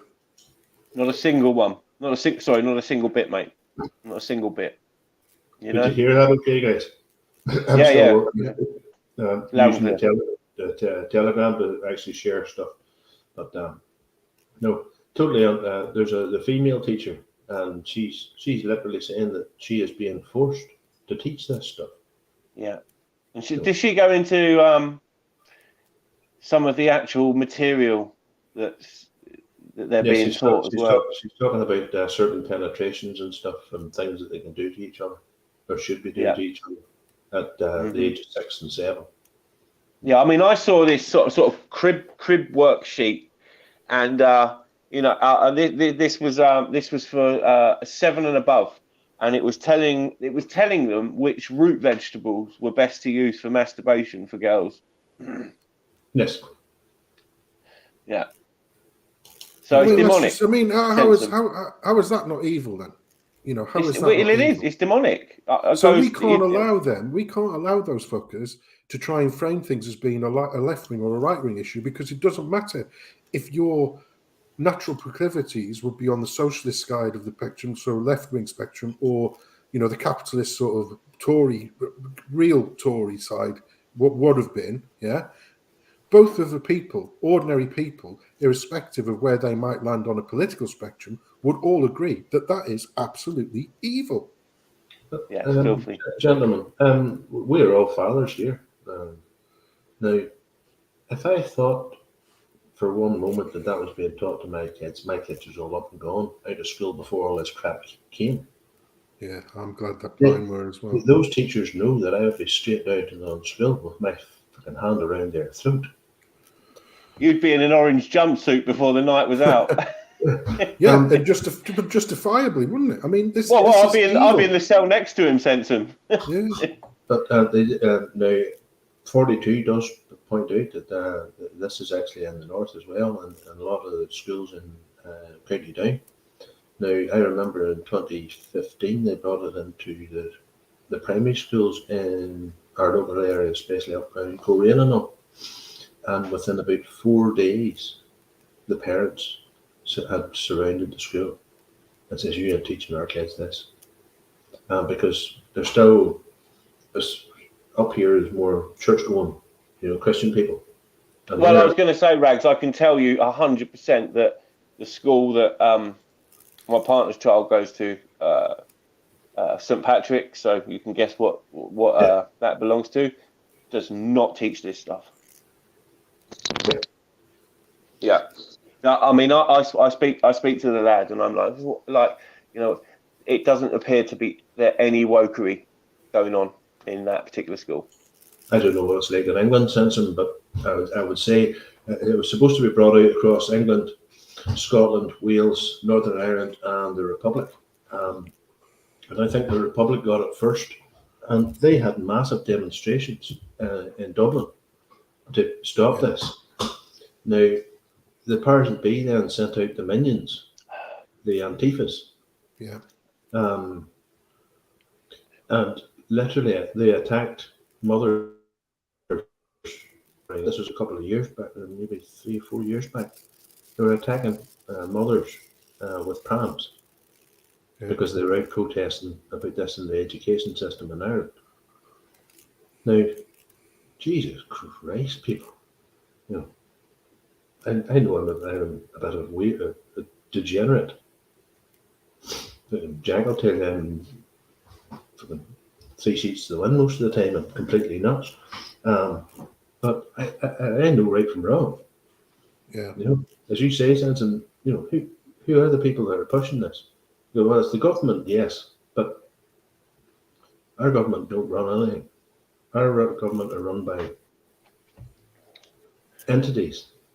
Well, it's in all of this promotion of this particular deviancy and certain proclivities. It's all through the institutions. It's in schools, but it's also endemic in the military as well. I hear tales that turn your ears green if you heard some of the shit that's been. Well, I mean, we've seen. There's a guy that goes on Dangerfield's channel. He's a ex fighter pilot, Tim Davies, amazing guy, and he went through this thing that he'd been sent, almost like whistleblower, about inclusion and diversity in the RAF, and it's just it's insane, Sensum. It's insane. Yeah, well, about that woman, the chief recruiter of the RAF, leaving her job because she wasn't allowed to hire any more white guys. No.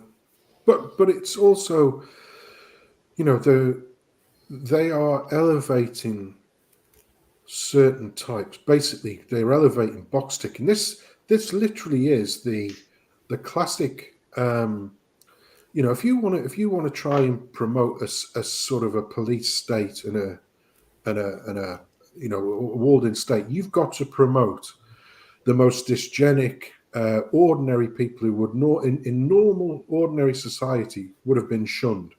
You've got to promote those into positions of power. And the reason for that is they are the ones who have most investment in the system, because they know if that system collapses, they're the first people who are going to get, you know, basically pushed to the margins and the sidelines, which is where they should be.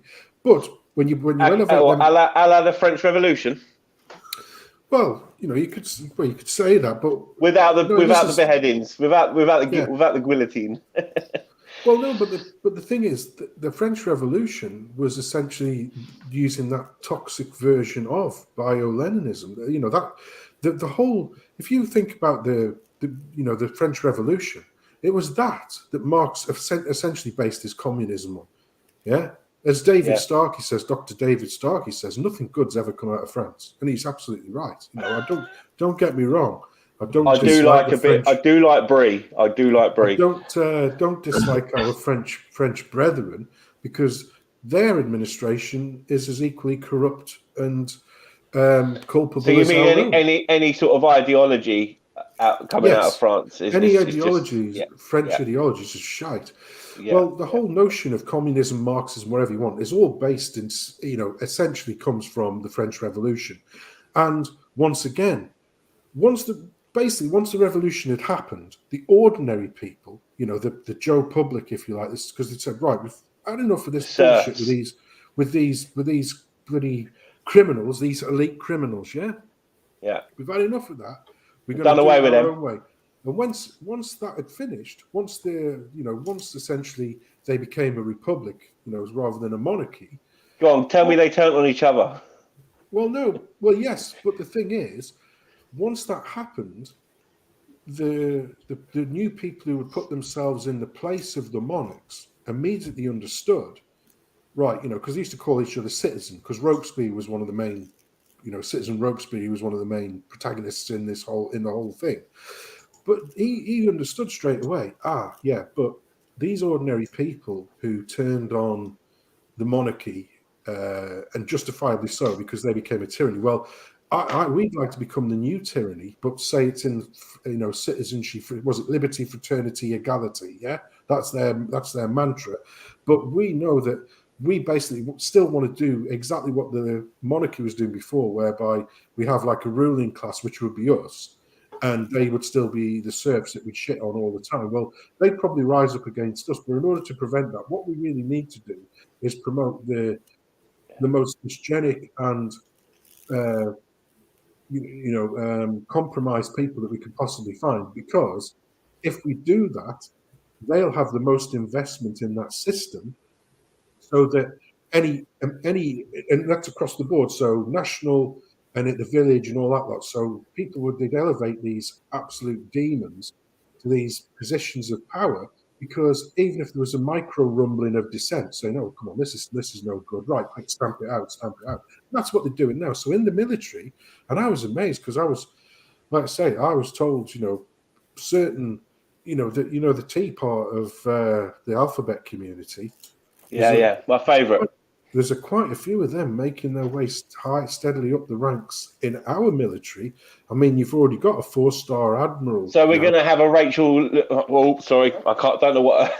You're going to have a Rachel Levine in the British military soon, right? It's going to happen, but I mean, one of the ones that I know is higher up was the other way. It was a woman-man sort of. So now identifies as a blokey. Do you know what I mean?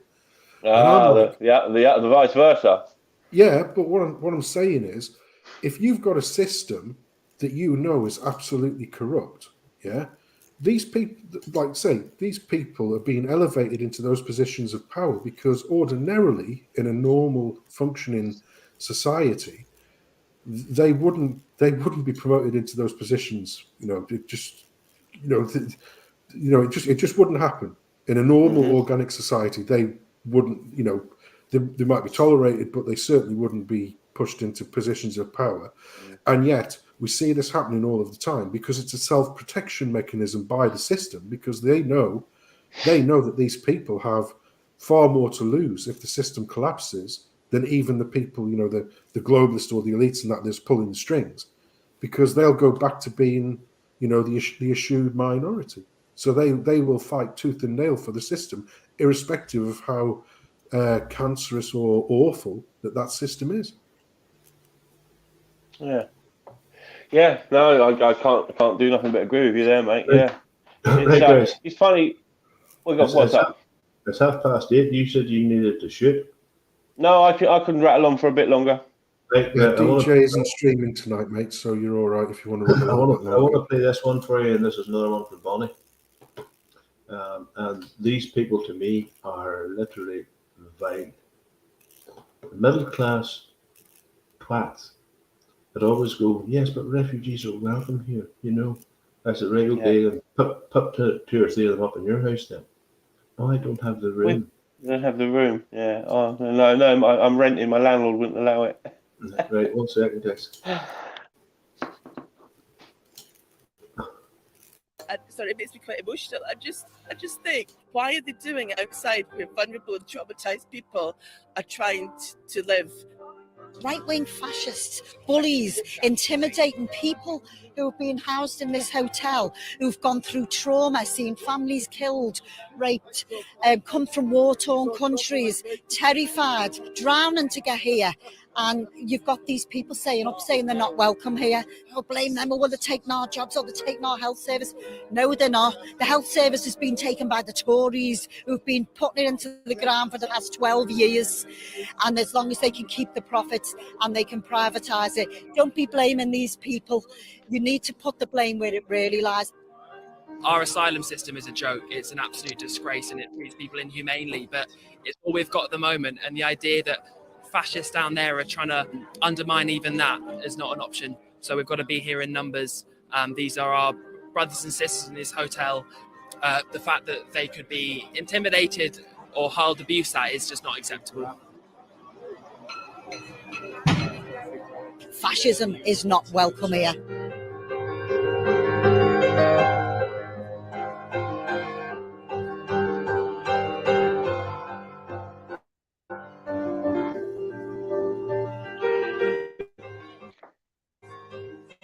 This is undoubtedly a time to organise, fight fascism, but that solidarity will also need to take material forms. There are lots of organisations people can contribute to and support. There are lots of ways to help, and we've got to be here in the same movement. Virtually no families have been for centuries in this area. This is a city built on migrants, built by migrants, so we need them. Say it loud, say it clear. Refugees are welcome here. Say it loud, say it clear. Refugees are welcome here. Right. The first thing I want to say is the second woman that spoke, that shitlib, her reasoning was because the Tories have buried the health service, we have to have 45,000 orcs come over every year. That's her logic. That's how she's reasoned things in her tiny little smooth brain. Sensum, your thoughts? Well, you know, they're just children, aren't they? They're just hatchlings. Yes. They're little hatchlings.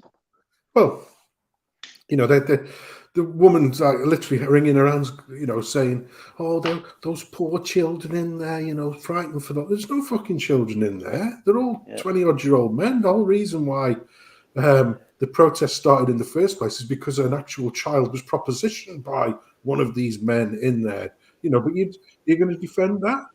Are you going to Again, you could use your method and ask her. Exactly. Do you think that it's right that a 15-year-old girl should be propositioned sexually by a man? No. Does he get a free pass because he's in that hotel? Oh, well, exactly. Tilt. Bum, bum, bum, bum, bum, bum. The fucking head would drop off. Oh, you're just a fascist. And they just come back. Yeah, that's it. That's it. That's exactly how that conversation would go.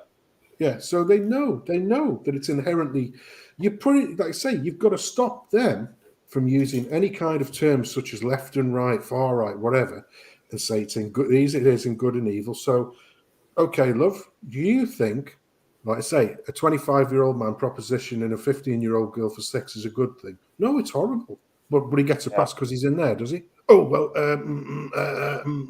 you're just a bigot. No, I'm just sensible. And I know, you know, when I get my chance on the accounting book of good and evil, I know which side of the ticker I'm going to be on. Yeah. But Yeah, there's, absolutely, mate. What pisses me off, there was a guy, and he has a YouTube channel, and he went to one of these protests, I think it was in London, it was last year, and he had a clipboard, and he had a cameraman with him, and he's walking around and he's going, you know, it's great to see you out today, you know, and he's just reeling them in. They're like fucking fish in a barrel, you know, they're like, wah, you know, and oh, it's great that you're here to support the refugees now, and how many will you be taking into your house, you know? I can't, I rent, I can't, I'm in a 1-bedroom flat. Why the fuck are you here? I saw that video. It was about 10 people they asked, wasn't it? And there was every excuse under the sun why they couldn't have one.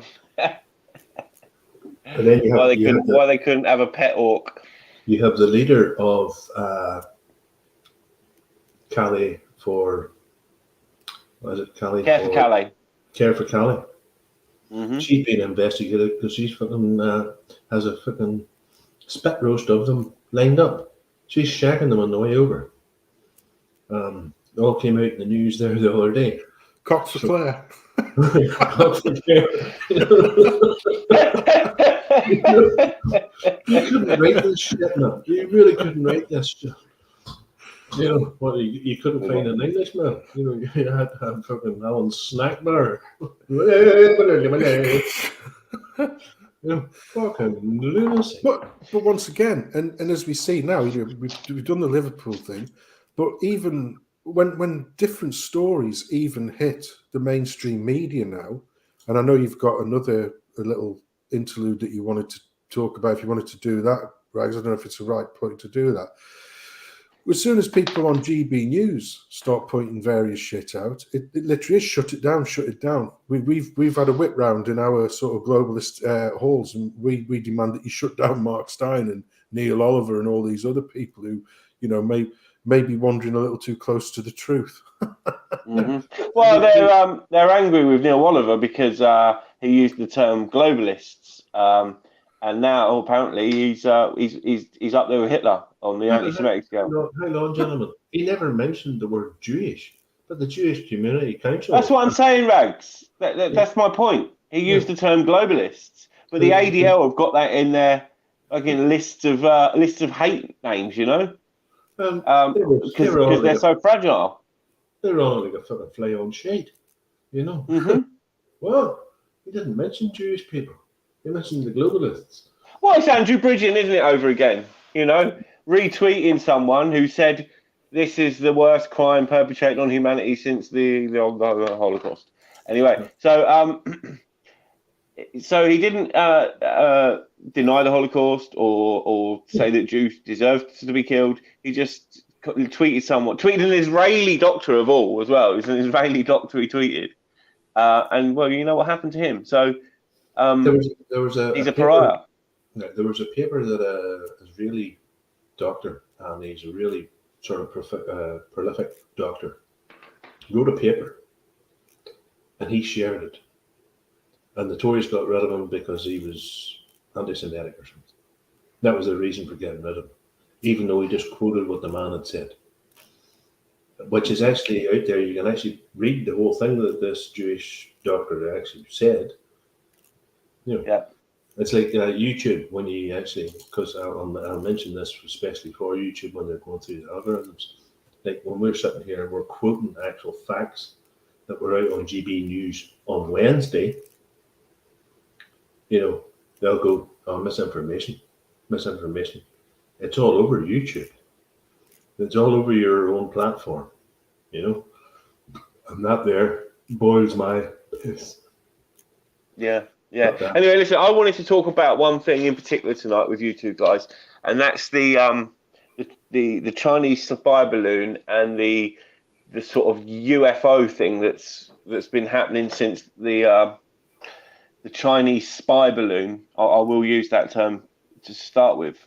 was shot down by the by F-22s. So the spy balloon only became apparent because a rancher spotted it with the naked eye in Montana. Now, America lead us to believe that they have the best air defense in the world. They've got a division called NORAD. They've also got the Space Force. They've also got the Normal Air Force. They've got the Naval Air Force. But this spy balloon wasn't picked up, allegedly, by NS. It took a rancher in Montana to see it with his naked eye. Now, I wouldn't have thought that China, with its spy satellites and stealth drones, would need to do any sort of intelligence using a hot air balloon, something that Phileas Fogg went around the world in 80 days, right? I think it's a complete... my theory, and this is just a theory, so this is just my theory, YouTube, is that this was actually deep state American involvement. And the reason I say that was it was shot down the night before Antony Blinken, the defense secretary, was due to go to China and meet up with diplomats and specifically Xi Jinping. And after it was shot down, the decision was taken that he was going to postpone that trip. And the reason I say that is because I think the deep state do not want any cohesion or diplomatic unity between China and the US. I believe they are pushing for war with China eventually. As I said at the beginning of the stream, America is a wartime-based economy. It needs to be at war for its economy to survive. Apparently, it wasn't the first time that these balloons had been spotted by Americans, the Air Force, whatever. But this was the first time they chose to go public with it. Again, with the timing, with the Antony Blinken thing. The first balloon. So, I think they're pushing to the American public to a fear of China, the ramping up the war rhetoric, and in turn the military-industrial complex will line it. We need to get more weapons. We need to upgrade our weapons because China's coming.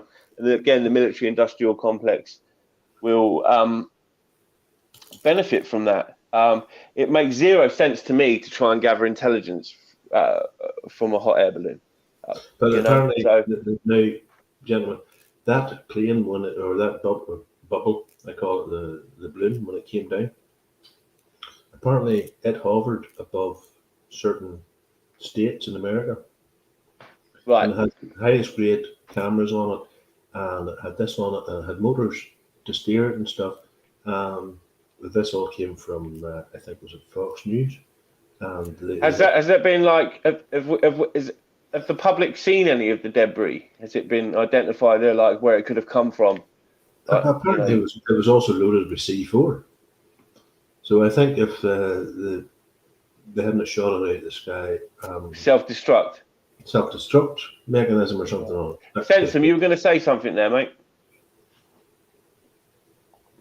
No, mate, I've been on mute. I've been. Oh, sorry, mate. I thought you were going to say something. Yeah. So that's my opinion of it. It's and we said earlier, leaving Afghanistan.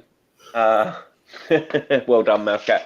Leaving Afghanistan, Joe Biden, because he knew that Ukraine was in the chamber, and I think they're gonna eventually tire of that and move the attention to China. That's my opinion anyway. So, what do you think, Sensum? Well, I think Streaky's got it bang on there. I think that they wanted to keep on the focus and the concentration on the balloon stories being the biggest news story in the American press. So CBS and everything, that's all you heard about. And yet, at the same time, one of the most respected journalists of all time, he's 82, yep. He's still as sharp as a pin, releases an absolutely bang to rights, can't be refuted, evidence-based bit of journalism. Watertight. Yeah. It was watertight. That, Seymour Hersh. If you haven't read his Substack, I urge you to go and read it. He has what they call now the receipts. Yeah, exactly. Yeah. So, but why would you know like when they tried to blame Russia for blowing up Nord Stream 2? Again, use the Arthur Conan Doyle method, where like you take away every sort of eventuality and possibility of how it could have happened, and it almost always is the most simple outcome, right? Russia just needed to turn off if they wanted to stop the gas. That's all they needed to do. They didn't need to blow up some infrastructure that cost billions of pounds. And again, this is another thing. America are very worried about a German-Russian alliance. They are, because German has the industry, Russia has the manpower, and the two of them together, that's what they're worried about. Then those two becoming a superpower together. Basically, I don't think they're afraid of a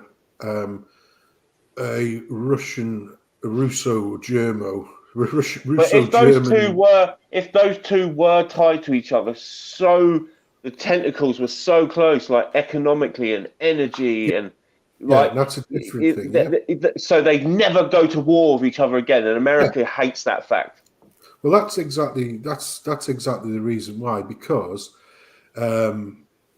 Germany was vastly dependent on Russian energy sources, and Russia were happy to supply it. Russia was happy to supply whoever would buy it. That was the thing. If you've got the rubles, hence why putting sanctions on Russia, was only ever going to harm those countries that were dependent on Russian oil. Like I say, you don't put sanctions on countries from a position of weakness. And the United States, one of the first things that Joe Biden did when he got in power was to stop producing their own oil and stop their own little pipeline that they had going, which was going to be from Canada to the United States. So he already sabotaged their energy program. We are doing the same here, expecting that we can power the country on, solar panels and child's toys like, fans, those fan things. We think we can power the world on those. It's not going to happen. So all of these countries that dove straight into, following on the Americans with their sanctions, not only did that from a position of energy weakness, knowing full well it would diminish the supply, which would skyrocket the prices, etc. And then they'd have to find other ways. I mean, the hell of it is, we are still buying Russian energy as it stands now. It's just that we are buying it through an intermediary. So Russian sells to India and China, and we buy from China and India. So it's how are those sanctions working out? but we're just paying an extra premium on top of that, yeah. But what basically the EU is essentially Germany, yeah. The German country was the biggest economy, the biggest manufacturing state. It was the reason why when we joined the EU that our manufacturing went through the floor, because the underhanded deal between Ted Heath and the German Chancellor was, well, yeah, you can be the manufacturing powerhouse, and what we'll do is, we'll keep finance, basically. So we'll keep all the rich bastards in this country happy, but ordinary working people will have to learn to code, because we're basically going to put all of the mechanisms in power to decimate manufacturing in our country, which is what we've done. But Germany retained theirs. But the economic powerhouse in Europe, in the EU, is Germany. Now, if Germany, which has the most sway, even though each country is supposed to be equally, it isn't, yeah, we all know that it isn't, but each country was supposed to be equally important when you're part of the EU, which it's not. If Germany and Russia had this, friendly sort of trade relationship and energy relationship, then of course, for the forever war that the United States wants to procrastinate, that's going to put in, it doesn't matter. It could be anywhere around the world, like the Middle East. If the Russia's saying, oh, we're not happy about that, and Germany's like, oh, well, actually, we're going to stay neutral because we can't afford to piss off our Russian business partners, but we don't want to piss off the Yanks, so best for us to be neutral. Well, they can't afford for Germany to be neutral because that neutralizes the EU support, essentially. the whole of the EU essentially then has to become neutral. It just it doesn't have to, but that's usually the way that it falls. Doesn't have to do America's bidding. Yeah. So, like I say, it was just. Well, I did a video. I think it had about 10 views. Thanks. I did a video called Qui Bono, which is who benefits, and I basically do a very, very simple equation, which is essentially Qui Bono, which means who does it benefit. If you combine that with Occam's razor, which is what we're saying, the simplest solution is usually the right one. If you combine who benefits with the simplest solution, 9 times out of 10 or 99 times out of 100, you're going to be pretty close to the truth. Yeah. And so, whose benefit was it? Well, first of all, what's the simplest solution? So who in that instance is able to blow up that pipeline? Well, in that case, who has the means? It's the means motive, isn't it? Yeah. So in that case, that's straight off the table. Who's got the ability of doing it? Because both the Russians and the Yanks and/or NATO had the ability to do it. So now it has to be who benefits. Well, the Yanks would have you believe that the Russians did it to vilify, to make, to say, the Americans did this to cripple us, to try and spin up support in the media. Yeah. So the Russians did it to able to use it as a propaganda tool. And you think, well, yeah, but that'll only last like for a couple of days. And then you've just crippled your energy supply to Europe, which most of Europe's dependent on, which can be used as a bargaining chip. Or, Yanks can blow it up, which then takes away dissent from the German market, and also means that they can then start supplying their own gas, etc. Yes, exactly. And I've always said I think that like the invasion of Ukraine was kind of forecasted. The troops mobilizing in that, but I think the Americans have seen it as an opportunity to open up their energy market to Europe. Because they have a lot of liquefied natural gas. They have surplus amounts of it, and 40% of our liquefied natural gas came from Russia. So I think America want a piece of that pie, and I think that's why 100% they sabotaged the Nord Stream 2 pipeline. Where's the gas coming from now? Norway and America, and, in the most part. Well, there was 2 tankers left Australia, which we had paid. But that'll be Russian gas or whatever, anyway. But where does where does Australia get their gas from? China. Yeah, and which comes via Russia. So there's enough. Yeah, we're using Russian gas. It's just it's gone through several hands before it hits us, and each one's adding a little bit extra on. Hence why the price is through the roof. But with regards to the balloon, the Chinese spy balloon, it's basically that balloon had been floating around for ages, and they knew about it for ages, and it only became a big story when all of a sudden the news about the pipeline was going to drop, and then all of a sudden it becomes massive news. The government, the US government, leaks it to the press. The press start this cavalcade of everything needs to be talking about this balloon because we don't want to be talking about our sabotage of another nation's property. Basically, that's the way it is. But when they started putting it in, it's like a spy balloon. There'll be all kinds of logistics equipment in there and monitoring equipment. We don't even know what it's recording or what it could be doing. Well, wouldn't you have thought that if you were that concerned about what it was doing, and you were that concerned about spying, and considering it is just a flimsy helium balloon at the end of the day, wouldn't you have thought that your first priority would controlled descent? Well, would be to sort of like put a little pinprick in it and let it float down where you can monitor it, and when you see where it lands, and make sure it sort of you've got people on the ground straight away to get this thing, and then go and assess it. No, what you do is you use half a £500,000 missile to blow the shit out of it. Yeah, a £500,000 sidewinder. Yeah, £500,000 thing, blow the shit out of it. It's full of bits now. Right, work out what that was doing. Because once again, the current administration, the Biden administration, he's there, old creepy Joe shaking his fist, like that. But the reality is, like the that, Bidens like are that in bed with pervert China. from, like it reminds me of that pervert from Family Guy. Yeah. He does, doesn't he? Gentlemen, who was it that said? Was it somebody had said that Family Guy literally had predicted the last 20 years of our lives? Oh, Yeah, right. probably. I don't know. Within certain specks of time, they done things on spies and this, that, and the other, and they got it right.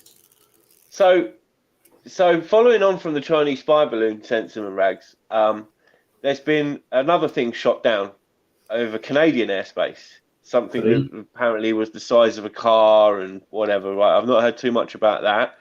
And there's been other balloons spotted across Central America and South America, and so what's going on? Why again? Do you think it is? This is you said something earlier, Sensum, about like the bombardment of stories. You've got Ukraine, you had COVID, you got climate crisis, and that. It's like I heard someone describe it. It's like when you've got a cat with one of those laser pens, and you're like, it's over there, it's over there.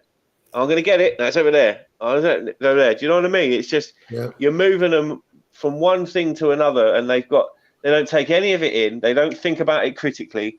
They're spoon fed their propaganda, and until the lights go out and they can't get food, and Netflix don't work, and then I don't think any of them are going to wake up to this.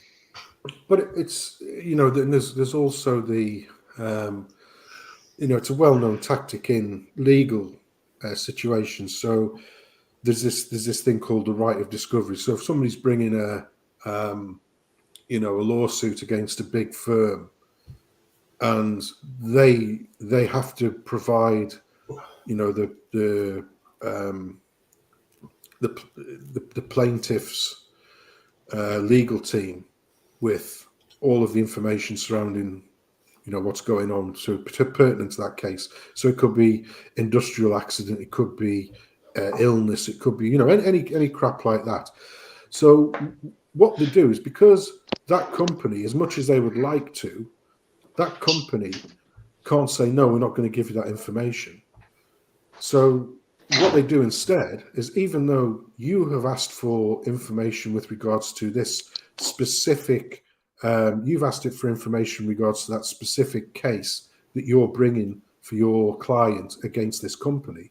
What they'll do is, which would probably be about half a dozen sheets of paper, what they'll do is they'll send that legal team, 400 boxes filled sky high of all kinds of shit, in the hope, and obviously these things have got a time limit to them, in the hope that that particular legal team hasn't got the capacity or the capability to actually find a bit of incriminating evidence. Well, the globalists, go on, sorry. No, you finish. Sorry, I do want to. Well, the unseen hand, as it were, the globalist agenda, they now realizing that, they keep on trying to hide things, but it's now in plain sight and people are pointing it out. So the reverse of that is, well, we can't stop them from finding out, but what we will do is make sure that there are so many stories out there of all various kinds of things, some from the sublime to the ridiculous, that people don't know how to filter out the most important things. Hence why you say, the kitten will jump from one place to the other without actually studying for 1 minute. Actually, this is the meat of the bat. This is the real concern. You're dancing around looking at balloons and all this lot over here, and people are really looking at the pipeline. But the real concern is the fact that, well, whose benefit is all this war in the first place? Who does that benefit? And why is it all being funded from public money? Why is it this feedback loop, big giant Ponzi scheme where the same names in the frame are continually getting richer and richer, and yet, we've got you worrying about a balloon over America and a burst pipeline. America is our enemy. America is the enemy of the West, not the American people, but the regime, the people in charge of America, the deep state, whatever you want to call them. They're an enemy. How come a toilet seat in the Pentagon costs $30,000? Is it a joke? Am I waiting for a punchline? No, they actually found receipts in the Pentagon, and they actually paid $30,000. Well, listen, on the 10th of September 2001, Donald Rumsfeld come out and said, "There's a black hole in our in the Pentagon budget, and we can't account for 2.3 trillion." Very next day, the building that housed all the paperwork for that was demolished in a controlled explosion. So, again, conspiracy theory or spoiler alerts, as our friend Sensum calls them. Listen, guys, I'm going to have to duck out because my dinner's ready. And it's been a brilliant speaking to you two guys. Are you two guys going to crack on? Or no, I'm going to finish up now because I want to watch the movie and get pissed. Okay. All right. Sensum, thank you for coming on, mate. Pleasure to have you on as always. And, about 6 weeks' time, we'll have you on again, mate, for your takes. No bother. And in the meantime, we're keeping contact as we always do. So thank you, chat, for interacting, and thank you, Ragz, for hosting the stream. Oh, well, the chat's been going nuts. Everybody's having a blast down there. The same. Well, that's good. Community, isn't it? Yeah. It's community. Enoch, Paul, Anglo. It's important for us with all the shit out there, My lover is in there, Dawn Browning. She Phil, give her a full title, Ragz. Field Marshal. Field Marshal. Yeah. No. I'll just. Yeah, go on. Last word, mate. I'll leave you with one. If you take anything from this stream whatsoever, any of the guys that are in the chat, like I say, do not allow bad actors in society, irrespective of its media, government officials, councillors, and these sort of idiots who are campaigning for stuff that you don't want. Don't allow them to try and frame things in terms of left and right and all that crap. Literally pin them down on good and evil because you'll win every single time. So if you take nothing else, don't let them frame the narrative. You can take control of the narrative by simply saying, yeah, but is it good or evil? And then you win. And Sensum, I'll just add on to that. As soon as you'd finished saying that, I thought to myself, I'm 100%. That's what I'm going to be applying to normies and people when I speak up about things and I see them looking like that. I'm just going to say, well, hang on a minute. Look at it like this. I say, like, take the politics out of it. Say that act or whatever's happening. Is that a good thing or is that an evil thing? Is that a good thing or a bad thing? And I think it's a great way to try and get your point across more. Yeah, it's more effective, put it that way, because it doesn't silo people 100%. Into some kind of political stance. It literally becomes a moral stance. Yeah, and if you're speaking to someone who can think critically and has got a brain, then that should set off some synapses. They should be thinking about that. But again, if you're talking to one of these shit libs, they're just gonna go fascist and walk off. So it's a great method and one I will certainly be applying in future. So thank you for that, Sensum. Yeah, no bother, mate. All right, listen, guys. Jack, before you go, who have we got on next week? I think we are waiting on confirmation for Melissa O'Neill, and that's your department. And then the following week we have the one and only Eye of Horus. I have messaged Godfrey Bloom. He hasn't. Yeah, we're waiting to hear back from Goddess. Our pal Goddess. I also messaged the Irish Jet. He never got back. Yeah. So we're trying to bring you some different people you've not heard of before that have got the same ideas as us and just want to look after their family, their friends, their children. They want to keep their traditions and culture alive in their ancestral homelands, and there is nothing wrong with any of that. But you have them far right people in Dublin. All them grannies and mothers with buggies. Yeah, and the women with strollers and the little toddlers doing the sea calls. Yeah, I saw that. All right, gentlemen. Listen, I'm going to play. Yeah, thank you, stream. Thank you, chat. Good night, everyone. God bless you all. I'd like to thank Sensum for coming, Jack for co-hosting as usual. He actually had his technology sorted out this evening. If you want to donate, I had to get rid of my Airwolf. I think get rid of that. That was like 1999 technology where it was picking up mobile phone signals. So, yeah, that's going straight in the bin. There's a Queen song on the screen there. Love of my life, Linda Hunter. Right, gentlemen, I will say good night. God bless, and in my case, Odin bless.